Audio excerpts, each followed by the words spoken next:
नमस्कार दोस्तों, मैं शेख इमरान अहमद आपको लर्न हिंदी एक्सप्रेस चैनल में स्वागत करता हूं। दोस्तों आज मैं एसएसबी हिंदी लेक्चरर जो एग्जाम हुई थी 2022 में उसकी प्रीवियस ईयर क्वेश्चन लेकर आया हूं और उस प्रीवियस ईयर क्वेश्चन में हम देखेंगे कैसी महत्वपूर्ण प्रश्न उस एग्जाम में आई हुई थी और किस तरह प्रश्न आई हुई थी, आगे किस तरह प्रश्न बन सकते हैं उसके बारे में हम देखेंगे। और आपको अच्छी तरीके से मालूम होगी, यदि आपको पता नहीं है तो मैं दोबारा बता दूं। यूजीसी नेट और एसएसबी हिंदी लेक्चरर की जो पाठ्यक्रम लगभग सेम है और हम कालखंड से पूरा डिटेल वाइज हम पढ़ाई हमने शुरू कर दी है। आदिकाल का भाग 1 वीडियो ऑलरेडी अपलोड हो गया है हमारी चैनल लर्न हिंदी एक्सप्रेस में, वहां पर आप वीडियो सेक्शन में जाकर देख सकते हैं। ठीक है, डिटेल वाइज पढ़िए, घर पे प्रैक्टिस कीजिए और हमेशा जीवन में कभी निराश नहीं होना है मित्रों। एक बात याद रखिए, हमेशा कोई भी परिस्थिति आपके सामने आ जाए, आप उसे डट कर आपको लड़ना है और धैर्य रखना है, भगवान के ऊपर विश्वास रखना है और निरंतर प्रयास करना, मेहनत करना है। सफलता जरूर एक दिन आपके कदम चूमेगी दोस्तों। ठीक है दोस्तों, चलिए देरी नहीं करते हैं और आज की हम प्रीवियस ईयर प्रश्न को शुरू करते हैं दोस्तों। देखिए दोस्तों, जो एसएसबी हिंदी लेक्चरर की एग्जाम हुई थी मित्रों, उस एग्जाम को हम देखेंगे। देखिए 2022 में हुई थी, सब्जेक्ट हिंदी है। ठीक है, 150 नंबरों का ये मतलब आपका मार्क डिस्ट्रीब्यूशन 150 नंबर का है। ठीक है, चलिए स्टार्ट करते हैं। 2022 में हुई थी एग्जाम। ठीक है दोस्तों, देखिए पहला प्रश्न को हम देखेंगे, ध्यान पूर्वक देखिएगा। एक बात याद रखिए, ये जो यूजीसी नेट के पाठ्यक्रम और एसएसबी हिंदी लेक्चरर की जो पाठ्यक्रम पूरा सेम है, इसे आप डिटेल वाइज पढ़िएगा, तब आप प्रश्नों का उत्तर को सॉल्व कर पाइएगा। खाली एमसीक्यू लगाने से नहीं होगा। ठीक है दोस्तों, तो इसके साथ साथ डिटेल भी आप पढ़िएगा और डिटेल वाइज सिलेबस हम अपने चैनल में अपलोड कर देंगे। आदिकाल का भाग 2 भी आने वाला है, उसको भी मैं डालूंगा वीडियो में। ठीक है दोस्तों, चलिए देख लीजिएगा। चलिए स्टार्ट करते हैं। प्रथम प्रश्न क्या पूछा गया है दोस्तों, देखिए, निम्न में से कौन सी उक्ति आचार्य रामचंद्र शुक्ल की नहीं है।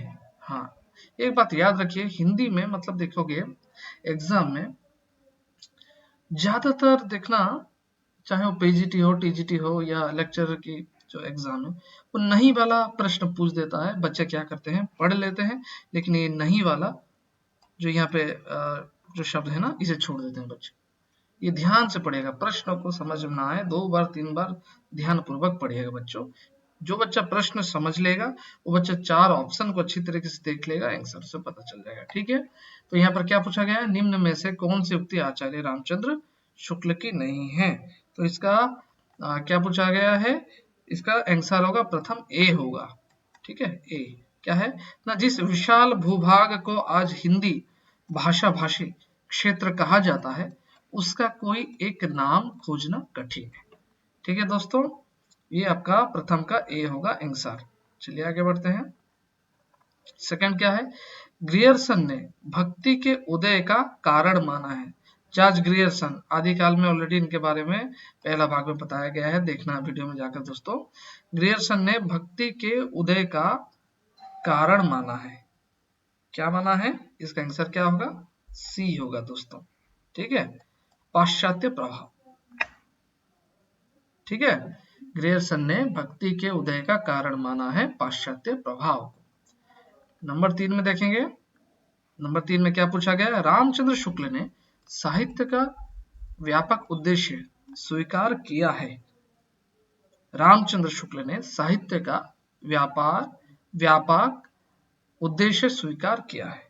ठीक है, 3 का क्या होगा, बी लोकमंगल। क्या पूछा गया है, रामचंद्र शुक्ल ने साहित्य का व्यापक उद्देश्य स्वीकार किया है। किसको? लोक मंगल को। चलिए आगे बढ़ते हैं।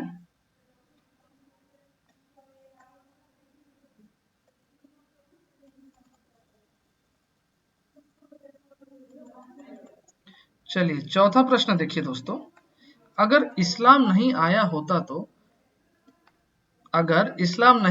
होता तो भी इस साहित्य का 12 आना वैसा ही हुआ होता जैसा आज है। यह उद्धरण किस पुस्तक से अवतरित है? अगर इस्लाम नहीं आया होता तो भी इस साहित्य का 12 आना वैसा ही हुआ होता जैसा आज है। यह उद्धरण किस पुस्तक से अवतरित है? नंबर 4 का क्या होगा आंसर दोस्तों? हिंदी साहित्य की भूमिका। बी है इसका आंसर, हिंदी साहित्य की भूमिका। चलिए आगे बढ़ते हैं। देखो दोस्तों, मैंने आपको ऑलरेडी बता रखा है, आदिकाल जब भाग 1 पढ़ा रहा था मैं, लगभग प्रश्न चाहे यूजीसी नेट में हो या पीजीटी में हो या जो अभी एसएसबी हिंदी लेक्चर के एग्जाम है, ये देखो ये क्रमांक वाला प्रश्न बहुत पूछता है। तो आपको याद रखना है कौन से कवि पहले आए थे, उनके बाद कौन है, उनके बाद कौन है, इसे अच्छी तरीके से याद रखना है। और उनकी रचनाएं और कब कौन सी रचना पहली प्रकाशित हुई है, दूसरी कौन सी रचना प्रकाशित हुई है, ये सबको याद रखना है। ठीक है। चलिए 5वां नंबर प्रश्न क्या है? जन्म काल के अनुसार कवियों का सही आरोही क्रम है।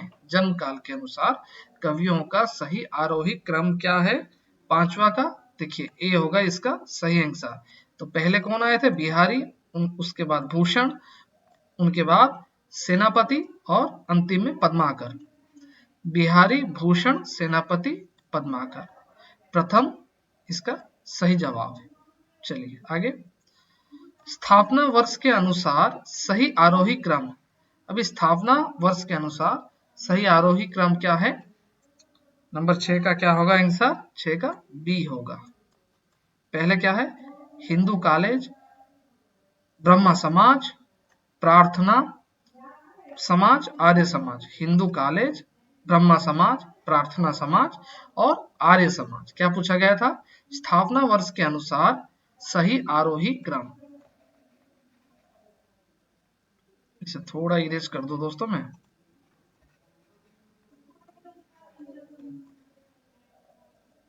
ठीक है।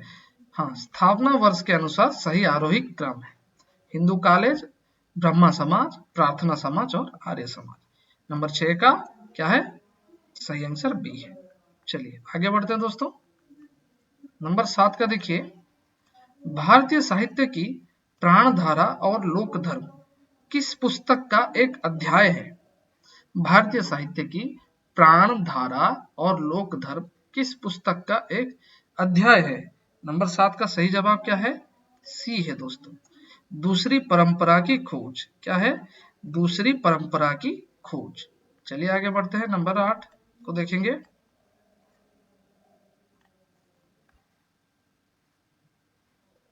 देखिए नंबर 8 का क्या है? थोड़ा बड़ा कर दो दोस्तों में। परशुराम चतुर्वेदी ने मीराबाई की पदावली की भूमिका में मीरा की काव्य भाषा में किस बोली के मिश्रित रूप का उल्लेख नहीं किया है? देखो यह फिर से नहीं पूछ रहा है, देख रहे हो। परशुराम चतुर्वेदी ने मीराबाई की पदावली की भूमिका में मीरा की काव्य भाषा में किस बोली के मिश्रित रूप का उल्लेख नहीं किया है? नंबर 8 का क्या होगा दोस्तों सही जवाब? 8 का बताइए। 8 का होगा भोजपुरी। क्या है सही जवाब? भोजपुरी। चलिए नंबर 9 को देखेंगे। निम्नलिखित में से किसका प्रयोग रहीम ने अपनी काव्य भाषा में नहीं किया है? जो रहीम है, कवि रहीम, निम्नलिखित में से किसका प्रयोग रहीम ने अपनी काव्य भाषा में नहीं किया है? 9 का सही जवाब क्या होगा दोस्तों? याद रखना ए होगा, मैथिली। क्या होगा? मैथिली। बाकी सब उन्होंने किया है ब्रजभाषा, अवधी, खड़ी बोली किया है इनकी काव्य भाषा में, इनकी काव्य में हम देख सकते हैं। लेकिन मैथिली जो रहीम ने जो अपनी काव्य भाषा में मैथिली का प्रयोग नहीं किया है। चलिए नंबर 10 का दोस्तों देखिए, निम्नलिखित में से कौन निर्गुण ज्ञानाश्रयी शाखा के अंतर्गत नहीं है? यहाँ पर क्या पूछ रहा है ना, निर्गुण ज्ञानाश्रयी शाखा के अंतर्गत कौन नहीं है? ठीक है, 10 का क्या है? 10 का सही जवाब होगा परमानंद दास। निम्नलिखित में से कौन निर्गुण ज्ञानाश्रय शाखा के अंतर्गत नहीं है? परमानंद दास। ठीक है, अभी फटाफट आप बता दीजिए, ज्ञानाश्रय शाखा के कवि कौन है? कौन है? कबीरदास है ना, कबीरदास। ज्ञानाश्रय शाखा के कवि कौन है? ज्ञानाश्रय शाखा के कबीरदास जी हैं। और प्रेमाश्रय शाखा के कौन है? मोहम्मद जायसी हैं। ठीक है, चलिए, तो यहाँ पर क्या पूछ रहा है ना, निम्नलिखित में से कौन निर्गुण ज्ञानाश्रय शाखा के अंतर्गत नहीं है? परमानंद दास इसका सही आंसर है दोस्तों। ठीक है, नंबर 11 देखिए, कहां करो बैकुंठई जाए, जहां नहीं नंद, जहां नहीं जशोदा, नहीं जहां गोपी ग्वाल ना गाए, के कवि कौन है? कहां करो वैकुंठही जाए, जहां नहीं नंद, जहां ना जशोदा, नहीं जहां गोपी ग्वाल न गाए, के कवि है कौन है? 11 का बी होगा, परमानंद दास। होगा परमानंद दास होगा इसका सही जवाब। ठीक है, चलिए आगे बढ़ते हैं।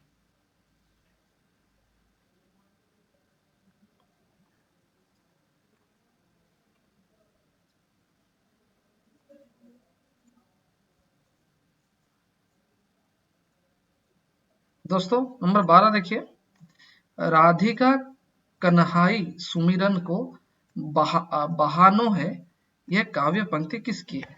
राधिका कन्हाई सुमिरन को बहानो है, यह काव्य पंक्ति किसकी है दोस्तों? नंबर 12 का सही जवाब है भिखारी दास की। किनकी? भिखारी दास की।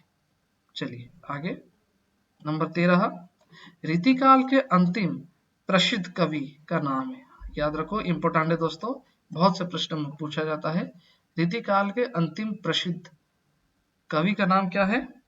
13 का क्या होगा दोस्तों? 13 का सी होगा, पद्माकर। याद रखना, पद्माकर रीतिकाल के अंतिम प्रसिद्ध कवि हैं। चलिए, तो 13 का क्या होगा? सही जवाब सी। 14 का देखेंगे, 14 का प्रकाशन वर्ष के अनुसार निम्नलिखित पुस्तकों का सही अनुक्रम। अभी पुस्तकों का सही अनुक्रम प्रकाशन वर्ष के अनुसार पूछा गया है इसमें।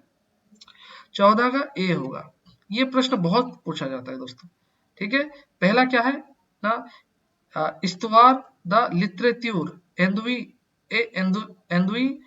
ए Hindustani, Shiv Singh Saroj the modern vernacular literature of Hindustan, Mishra Bandhu Vinod. देखो दोस्तों, ये प्रकाशन वर्ष के अनुसार निम्नलिखित पुस्तकों सही अनुक्रम तो ये पूछ रहा है, लेकिन यहाँ से भी बहुत प्रश्न पूछे जाते हैं। प्रकाशन वर्ष के अनुसार ये सबसे पहले प्रकाशन वर्ष के अनुसार कौन सी पुस्तक थी? इस्तवार द लिटरेच्यूर एंदुई ए हिंदुस्तानी, इससे बहुत प्रश्न आते हैं। और the modern vernacular literature of Hindustan, ये भी पुस्तक, इससे भी बहुत प्रश्न आते हैं दोस्तों, याद रखिएगा। तो प्रकाशन वर्ष के अनुसार निम्नलिखित पुस्तकों का सही अनुक्रम है इस्तवार द लिटरेच्यूर एंदुई ए Hindustani, Shiv Singh Saroj the modern vernacular literature of Hindustan, Mishra Bandhu Vinod. ठीक है, 14 का ए सही आंसर है। चलिए आगे बढ़ते हैं।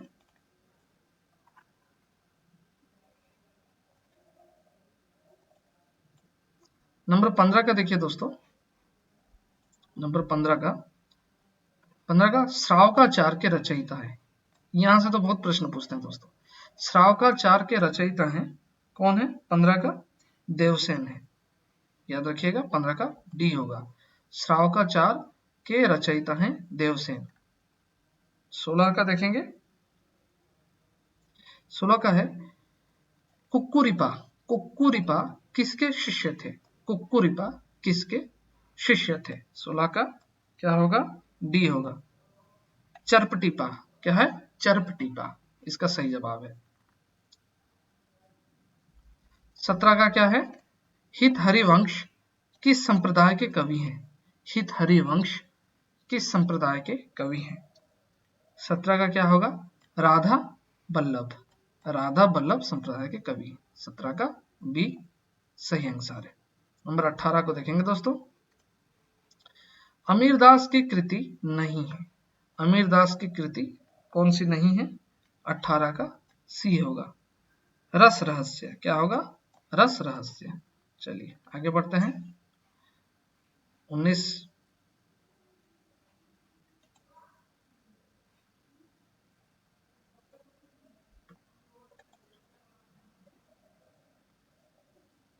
नंबर 19 में देखेंगे।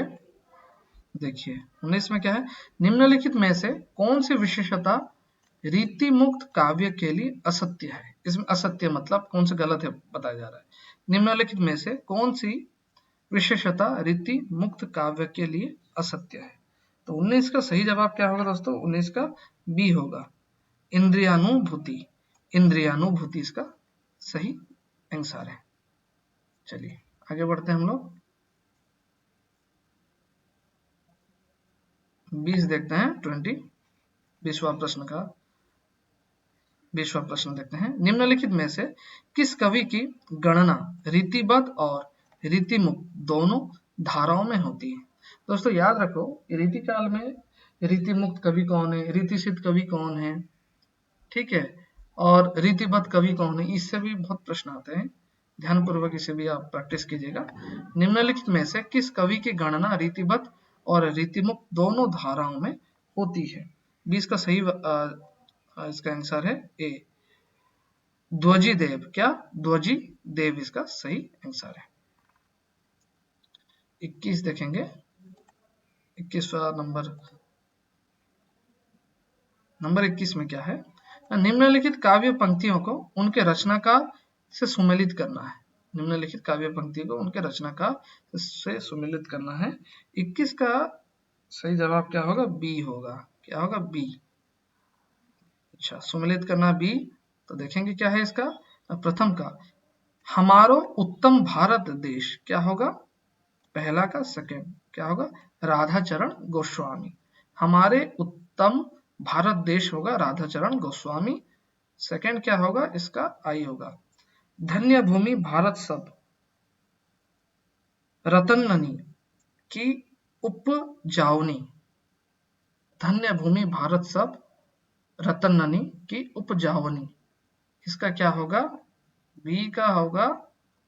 बी का आई मतलब प्रेम घन। क्या होगा? प्रेम घन। उसके बाद क्या होगा? विजयिनी विजय वैजंती।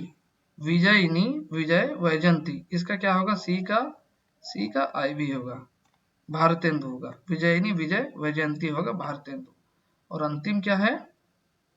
अंतिम है जयति राजरा, जयत्री राज राजेश्वरी जय जय परमेश। जयति राज राजेश्वरी जय जय परमेश, इसका सही क्या होगा? इसका होगा व्यास होगा दोस्तों। ठीक है, चलिए आगे बढ़ते हैं। 21 कंप्लीट हुआ।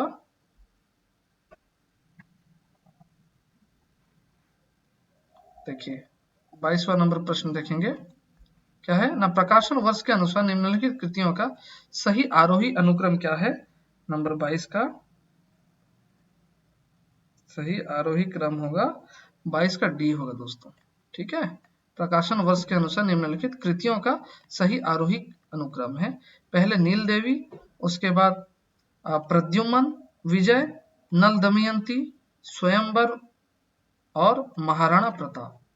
तो प्रकाशन वर्ष के अनुसार निम्नलिखित कृतियों का सही आरोही अनुक्रम क्या होगा? पहला क्या है? नील देवी, प्रद्युम्न, विजय, नल दमयंती स्वयंवर और महाराणा प्रताप, इसका सही जवाब है। नंबर 23 का देखेंगे। चंद्रकांता संतति कितने भागों में है? चंद्रकांता संतति 24 भागों में। 23 का सी होगा।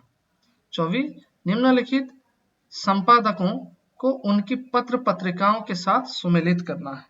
ठीक है, 24 का इसका सही जवाब होगा ए होगा दोस्तों। ठीक है, पहला क्या? भारतेंदु क्या होगा? बाल बोधिनी। भारतेंदु बाल बोधिनी, ए का आईवी होगा। प्रताप नारायण मिश्र क्या होगा? बी का 3i होगा, ब्राह्मण। और प्रेम घन होगा आनंद कादम्बनी, सेकेंड होगा। सी का सेकेंड। और श्रीनिवास दास होगा डी का प्रथम होगा। श्रीनिवास दास क्या होगा? सदा दर्श। ठीक है, 24 का ए सही आंसर है। चलिए आगे देखते हैं।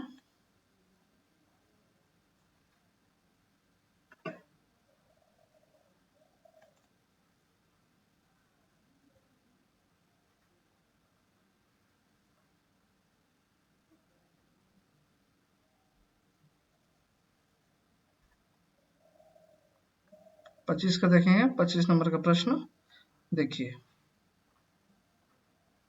निम्नलिखित में से भारतेंदु हरिश्चंद्र का या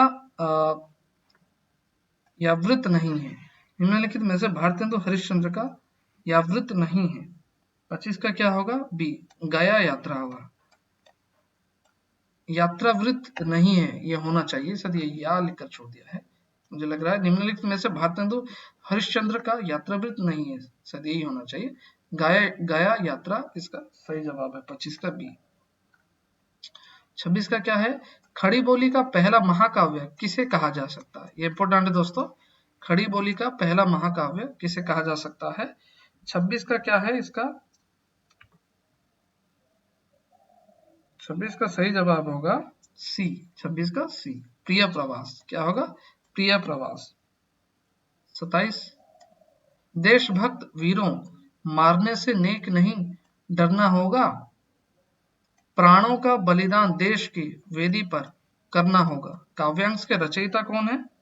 27 का होगा बी नाथुराम शर्मा शंकर। ठीक है, आगे फिर से प्रकाशन वर्ष के अनुसार राम नरेश त्रिपाठी के काव्यों का आरोही। फिर से पहला कौन सा काव्य है, दूसरा कौन सा, ठीक है, इस तरह है। प्रकाशन वर्ष के अनुसार राम नरेश त्रिपाठी के काव्यों का आरोही अनुक्रम पूछा है। तो देख रहे हो ना दोस्तों, यहाँ पर एक चीज नोटिस आप कर रहे हो, प्रकाशन वर्ष के अनुसार कौन सी कवि मतलब कौन सी कविता पहले प्रकाशन हुई है, उसके बाद कौन सा, ये भी बहुत पूछ रहा है। और प्रकाशन वर्ष के अनुसार कौन सा पुस्तक का पहला प्रकाशन है, दूसरा प्रकाशन है, ये वाला भी प्रश्न बहुत पूछ रहा है। तो अब यहीं से हमें अच्छी तरीके से तैयारी करनी है। प्रकाशन वर्ष के अनुसार राम नरेश त्रिपाठी के काव्यों का आरोही अनुक्रम में क्या है? 28 का डी होगा दोस्तों। पहले क्या है? मिलन, उसके बाद पथिक, मानसी, स्वप्न। 28 का डी होगा। 29 का देखिए, निम्नलिखित में से प्रेमचंद की कौन सी कहानी सरस्वती में सबसे पहले प्रकाशित हुई थी? मोस्ट इंपोर्टेंट प्रश्न है दोस्तों, महत्वपूर्ण प्रश्न है। निम्नलिखित में से प्रेमचंद की कौन सी कहानी सरस्वती में सबसे पहले प्रकाशित हुई थी? 29 का क्या है? 29 का सी साउथ। क्या होगा? साउथ। नंबर 30 का क्या है? राधा मोहन गोकुल किस युग के लेखक है? राधा मोहन गोकुल, 30 का बी होगा, द्विवेदी युग के। राधा मोहन गोकुल द्विवेदी युग के लेखक है। चलिए आगे बढ़ते हैं, नंबर 31 का प्रश्न को देखेंगे। छायावाद युगीन कविता में आने वाली रहस्यात्मक वृत्ति को इतिवृत्तात्मकता की तीखी प्रतिक्रिया के रूप में किसने कहा है? छायावाद युगीन कविता में आने वाली रहस्यात्मक वृत्ति को इतिवृत्तात्मकता की तीखी प्रतिक्रिया के रूप में किसने कहा? 31 का क्या होगा? 31 का ए होगा, रामचंद्र शुक्ल ने कहा। आगे नंबर 32, हिंदी कविता में गुणात्मक परिवर्तन लाने में किस कालखंड की कविता की विशेष भूमिका है? ये भी इंपॉर्टेंट है दोस्तों, ये प्रश्न इंपॉर्टेंट है। हिंदी कविता में गुणात्मक परिवर्तन लाने में किस कालखंड की कविता की विशेष भूमिका है? 32 का क्या होगा? 32 का सी होगा, छायावाद युग। छायावाद युग होगा इसका सही जवाब। ठीक है, चलिए 32 का सी। अभी हम देखेंगे नंबर 33, रामचंद्र शुक्ल के अनुसार हिंदी कविता में स्वच्छंदता का आभास सर्वप्रथम किस कवि में मिलता है? नंबर 33 का क्या है? डी होगा, श्रीधर पाठक। सही जवाब है इसका।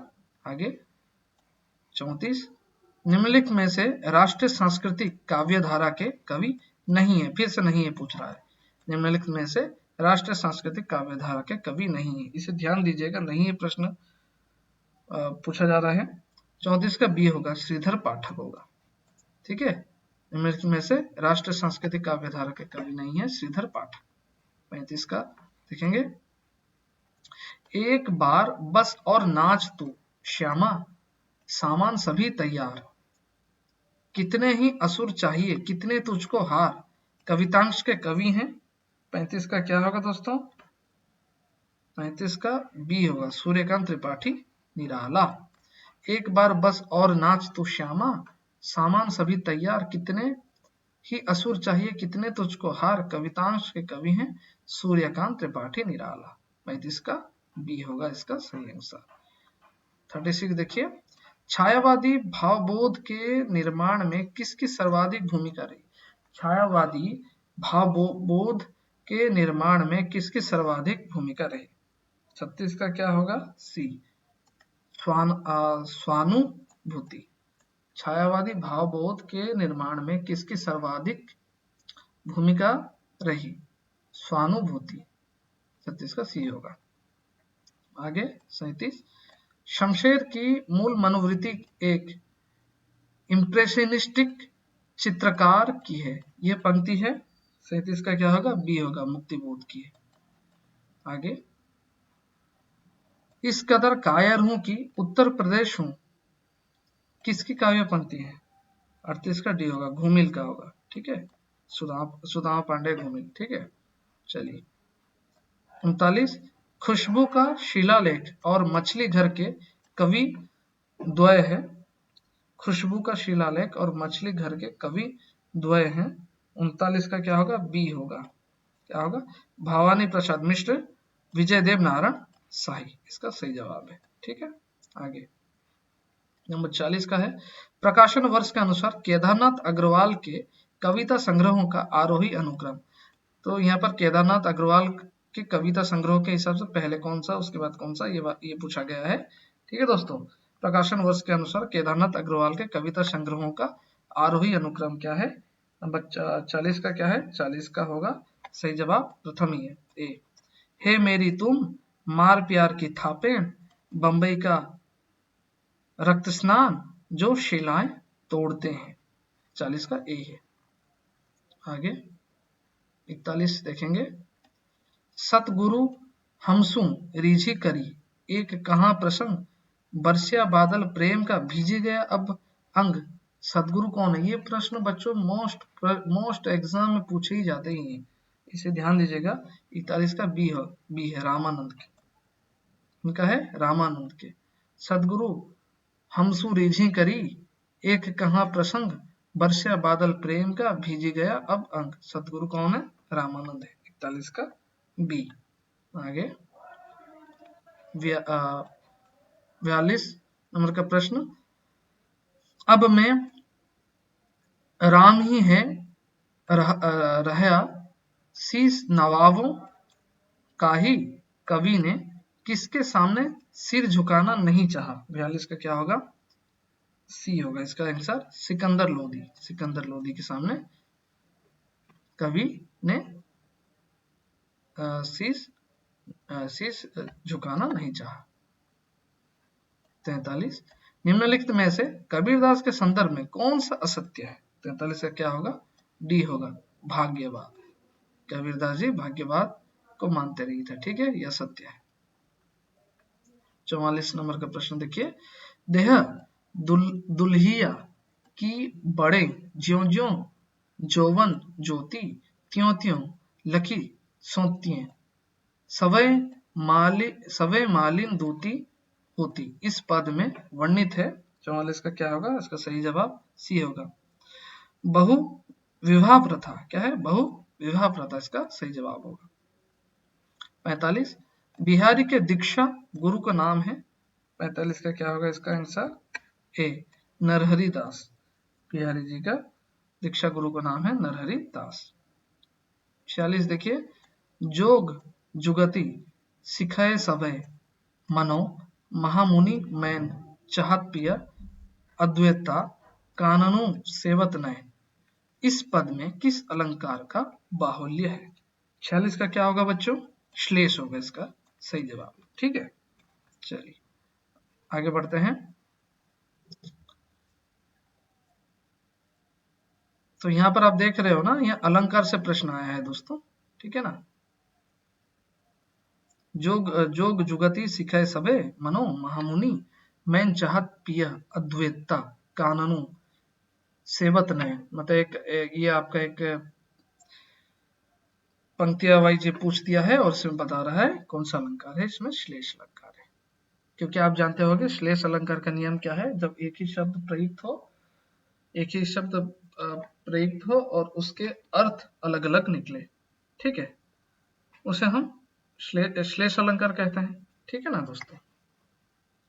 चलिए आगे बढ़ते हैं। 47, अशुभ वेशभूषण घरे मच्छा, अशुभ वेशभूषण घरे भच्छा भज चे खाही, तेई जोगी तेई सिद्ध नर पूज्य ते कलिजुग माही। इस पद के रचयिता कौन है बच्चों?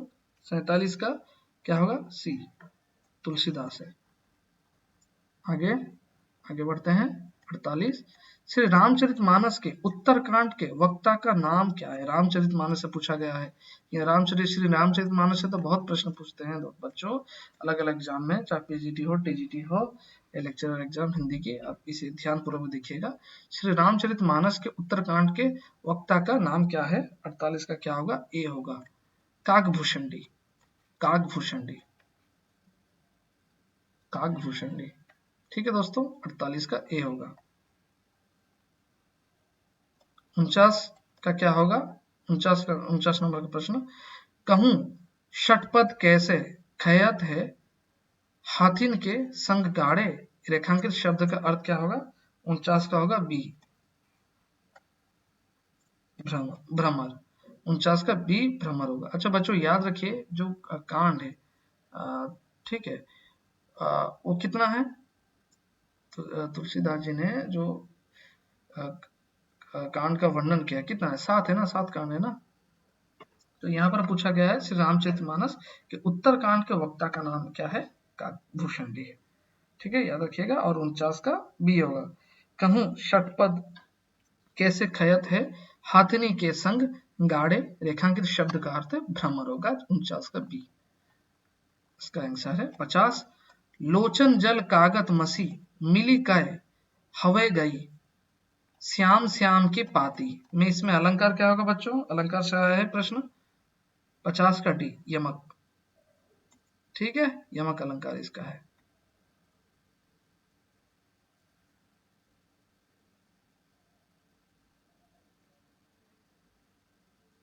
देखो यमक अलंकार कैसे पहचानोगे? श्याम श्याम 2 बार, क्योंकि यमक अलंकार का नियम क्या बता रहा है बच्चों ना, जब एक से ज्यादा जब एक से ज्यादा शब्द प्रयुक्त हो और उसका अर्थ अलग अलग निकले, ठीक है, उसे हम लोग क्या कहते हैं? यमक अलंकार कहते हैं। एक से ज्यादा, जब कोई वाक्य में एक से ज्यादा बार शब्द प्रयोग हो और उसका अर्थ अलग अलग निकले, उसे हम लोग क्या कहते हैं? यमक अलंकार कहते हैं। चलिए 50 का डी होगा। 51 का क्या होगा? कामायनी की महत्ता का कारण नहीं है, उसकी 51 का होगा। इसका सही जवाब क्या बताइए? 51 का बी होगा, महाकाव्यात्मकता। महाकाव्यात्मकता दोस्तों, 1 मिनट रुकिए।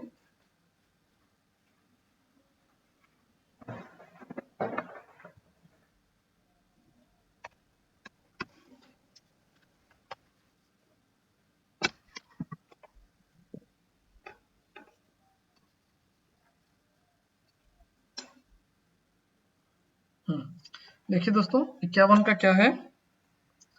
51 का है, कामायनी की महत्ता का कारण नहीं है उसकी ये महाकाव्यात्मकता, इसका सही आंसर है। आगे बढ़ते हैं। 52, बुद्धि मनीषा आशा चिंता तेरे हैं कितने नाम, वाले पद में कवि का उद्देश्य है। 52 का क्या होगा दोस्तों? 52 का बी होगा, बुद्धि का विरोध, इसका सही आंसर है।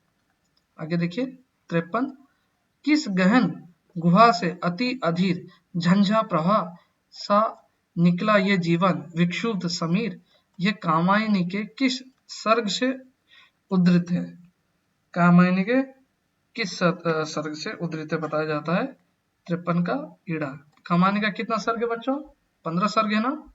इसमें क्या बताया जाता है? किस गहन गुहा से अति अधीर झंझा प्रवाह सा निकला ये जीवन विक्षुब्ध समीर, ये कामायनी के किस सर्ग से उद्धृत है? ईड़ा। 53 का डी। ईड़ा किसका प्रतीक था? प्रतीक है बच्चों, बुद्धि का प्रतीक है, याद रखिएगा। 54 राम की शक्ति पूजा कविता का मूल स्रोत है? 54 का ए। कृतिवास कृत रामायण, कृतिवास कृत रामायण 54 का ए है। 55 1936 से 1940 के कालखंड में रचित निराला की कविताओं में सर्वाधिक परिलक्षित होती है उनकी? 55 का क्या है? 55 का सी, प्रगति प्रयोगशीलता इसका सही आंसर है। ठीक है, चलिए आगे बढ़ते हैं। 56 देखिए, निराला में बहु वस्तु स्पर्शिनी प्रतिभा का किसने उल्लेख किया है? 56 का क्या होगा? ए, रामचंद्र शुक्ल। ठीक है, निराला में बहु वस्तु स्पर्शिनी प्रतिभा का किसने उल्लेख किया है? रामचंद्र शुक्ल होगा। 56 का ए होगा सही आंसर। 57 देखेंगे, असाध्य वीणा में किसे साधने की साधना है? 57 का सी, महामौन को। असाध्य वीणा में किसे साधने की साधना है? महामौन को। 57 का सी है सही आंसर। 58 देखेंगे, असाध्य वीणा में किरीटी तरु किसका प्रतीक है? असाध्य वीणा में किरीटी तरु किसका प्रतीक है? 58 का डी है दोस्तों, परम सत्य, इसका सही आंसर है। 59 देखेंगे, दरवाजा खोलकर बाहों में कस लूं, हृदय में रख लूं, धुल जाऊं मिल जाऊं लिपट कर उससे, यह काव्य नायक का कौन सा भाव प्रकट हुआ है? 59 का क्या है? सी है, प्रेम।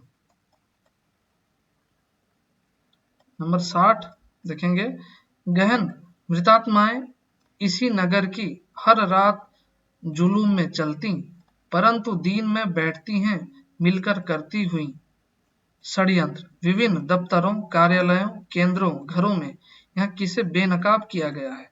60 का क्या होगा? 60 का इसका सही आंसर है पूंजीवादी के समर्थकों को। 60 का बी है सही आंसर। आगे 61, तुम हमें ब्राह्मण नहीं बना सकते, मुदा हम तुम्हें चमार जरूर बना सकते हैं, किसका कथन है? 61 का क्या है? बी है, सिलिया के पिता का। 61 का बी। 62, चूहिया नामक पात्र किस उपन्यास की है बोला गया है? 62 का क्या है? सी, गोदान। याद रखना, गोदान से आया प्रश्न है ये। चूहिया नामक पात्र किस उपन्यास की है? गोदान। चलिए आगे 63, निम्नलिखित में से कौन सा पात्र राग दरबारी का नहीं है? 63 का क्या होगा? राग दरबारी का पात्र नहीं है। 63 का सी होगा, प्रेमनाथ। क्या होगा? प्रेमनाथ। चलिए आगे बढ़ते हैं। 64 क्या है? राग दरबारी कुल कितने परिच्छेदों में विभाजित है? राग दरबारी कुल कितने परिच्छेदों में विभाजित है? 64 का क्या होगा दोस्तों? 35। इसका सही जवाब है 35। 65, आपका बंटी में शकुन और बंटी का क्या संबंध है? आपका बंटी में शकुन और बंटी का क्या संबंध है? और आपका बंटी का प्रकाशन कब है? याद रखना, 1971 ईस्वी में। ठीक है, ये उपन्यास है। और आपका बंटी उपन्यास को किन्होंने लिखा है? मनु भंडारी जी। ठीक है, आपका बंटी में शकुन और बंटी का क्या संबंध है? 65 का क्या होगा? 65 का बी होगा, माँ पुत्र है। 66, आपका बंटी पुस्तकाकर प्रकाशन के पहले किस पत्रिका में धारावाहिक रूप में प्रकाशित हुआ था? आपका बंटी पुस्तकाकर प्रकाशन के पहले किस पत्रिका में धारावाहिक रूप में प्रकाशित हुआ था? 66 का क्या है दोस्तों? 66 का डी है, धर्मयुग। धर्मयुग में प्रकाशित हुआ था। 67, राष्ट्र नीति दार्शनिकता और कल्पना का लोक नहीं है, ये कथन है। 67 का क्या होगा दोस्तों? 67 का सी होगा, पर्णदत्त का। आगे 68 नंबर का प्रश्न, स्कंदगुप्त से प्रश्न आया दोस्तों। स्कंदगुप्त के बेमेल पात्र को पहचानिए। स्कंदगुप्त के बेमेल पात्र को पहचानने के लिए बताया जाता है।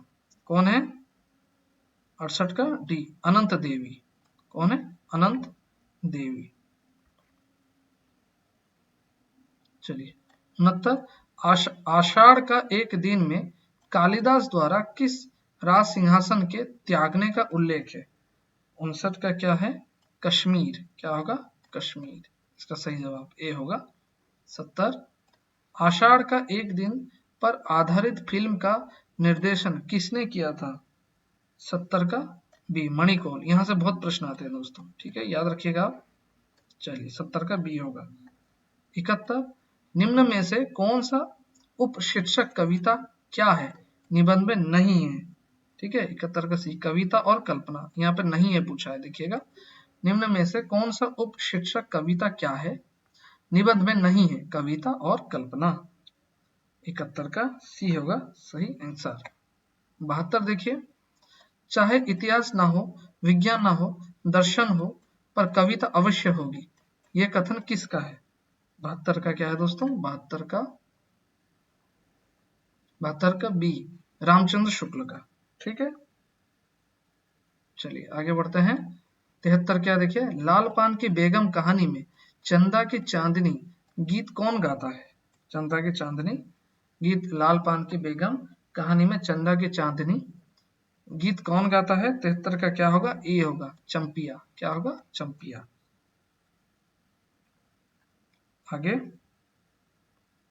74 देखिए, दोपहर का भोजन के संदर्भ में सही नहीं है।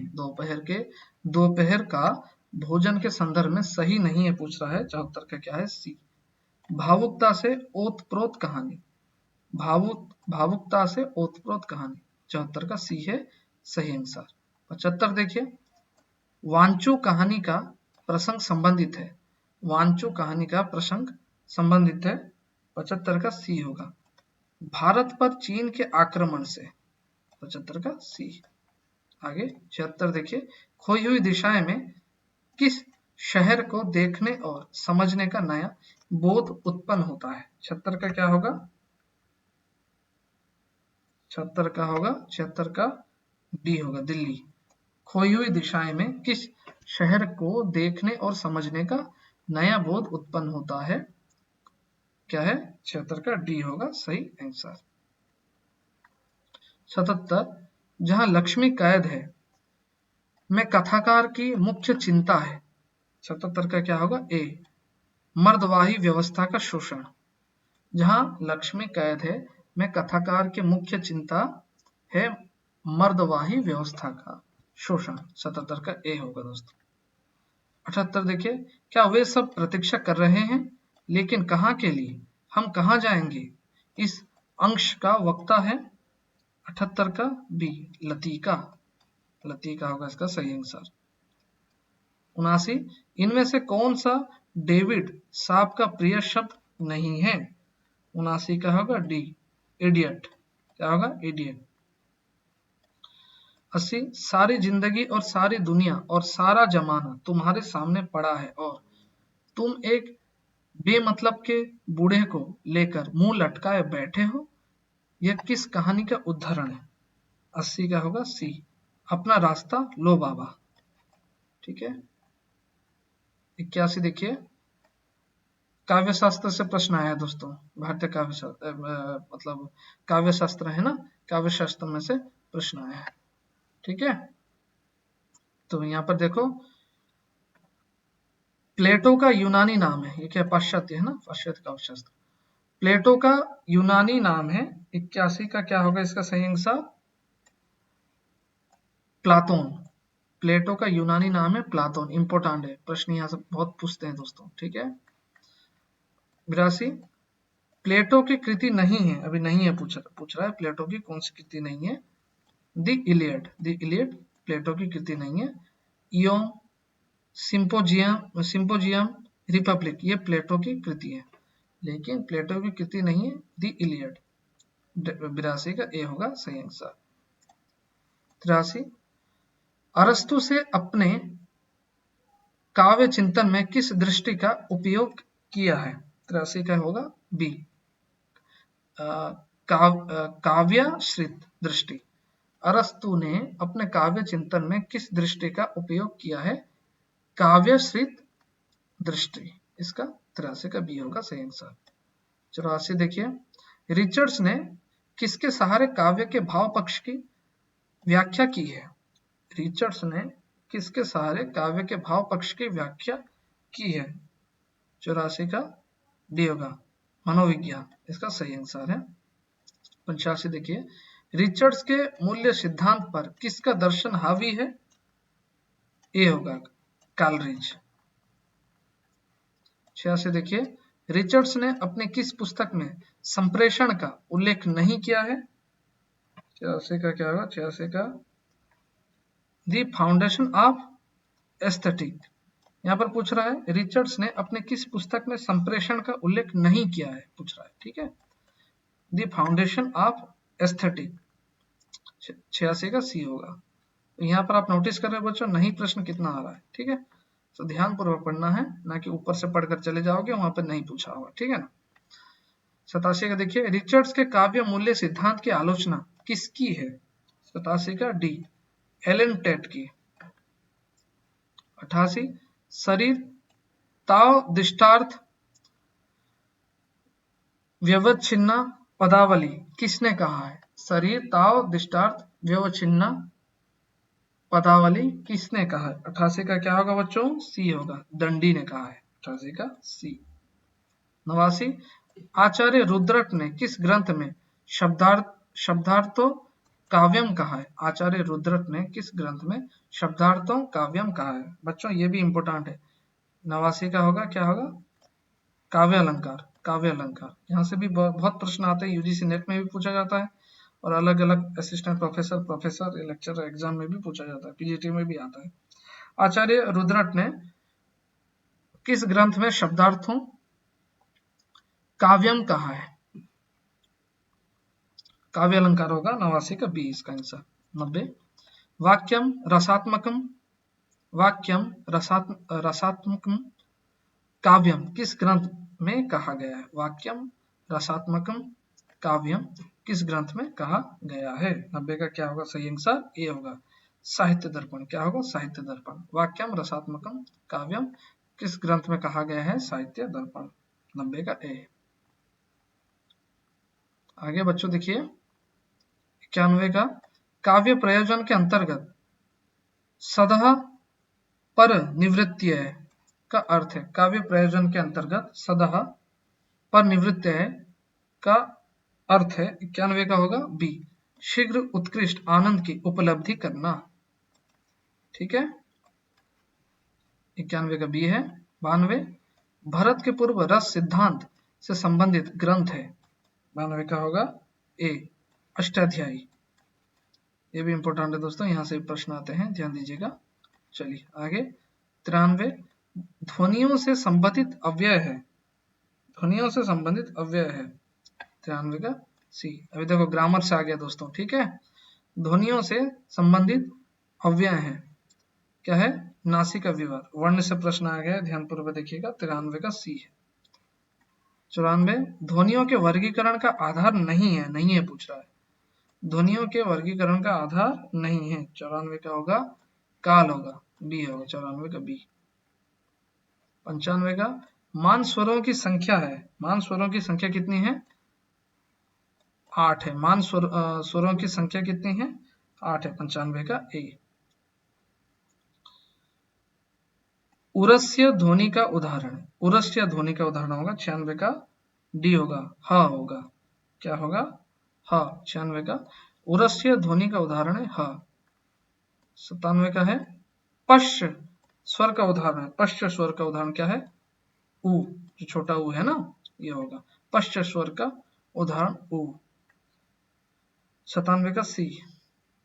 98 का होगा उत्कट किस ध्वनि के अंतर्गत है? उत्कट किस ध्वनि के अंतर्गत है? विषम ध्वनि।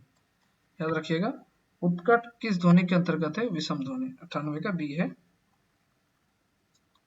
उसके बाद 99 देखिए संविधान के किस अनुच्छेद में उच्चतम और उच्च न्यायालयों में प्रयोग की जाने वाली भाषा का वर्णन है? देखो दोस्तों, यहाँ से बहुत प्रश्न आते हैं। जो राजभाषा, राजभाषा कार्यालय भाषा, ठीक है।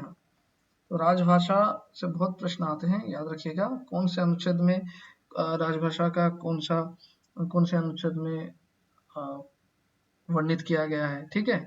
तो संविधान के किस अनुच्छेद में उच्चतम और उच्च न्यायालयों में प्रयोग की जाने वाली भाषा का वर्णन है? 99 का बी होगा, 99 का बी, अनुच्छेद 348, ठीक है। संविधान के किस अनुच्छेद में उच्चतम और उच्च न्यायालय में प्रयोग की जाने वाली भाषा का वर्णन है? अनुच्छेद 348। नंबर 100, अंतिम प्रश्न आज का दोस्तों। भारत के संविधान के किस अनुच्छेद के अंतर्गत किसी राज्य और संघ के मध्य पत्राचार की भाषा के बारे में प्रावधान है? भारत के संविधान के किस अनुच्छेद के अंतर्गत किसी राज्य और संघ के मध्य पत्राचार की भाषा के बारे में प्रावधान है? 100 का क्या होगा? 100 का डी होगा, 100 का डी, अनुच्छेद 346, ठीक है। 100 का क्या होगा? डी।